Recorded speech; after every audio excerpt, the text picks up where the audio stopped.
Hello everyone, welcome to my another video. আজ ANM GNM 2024-এর first রাউন্ডের result বেরিয়েছে। কারা কারা কোন কোন কলেজ পেলে কমেন্টে জানিও। আর যারা কলেজ পাওনি একদমই মন খারাপ করো না, আজ না হোক একদিন অবশ্যই সকলে সফলতা পাবে। শুধু পরিশ্রম করে যাও, তাহলেই সফলতা আসবে। তো তোমরা অনেকেই জিজ্ঞেস করেছিলে যে আমি কোন কলেজটা পেয়েছি।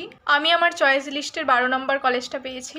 কলেজটার নাম হলো GNM training school, MR Bangur hospital. এই কলেজটা কেমন আমার ঠিক জানা নেই, এটা আমার বাড়ি থেকে অনেকটাই দূরে। যারা জানো যে এমআর বাঙুর কলেজটা কীরকম অবশ্যই কমেন্টে জানিও, কারণ ইএস আপগ্রেডেশন করাবো কিনা বুঝতে পারছি না।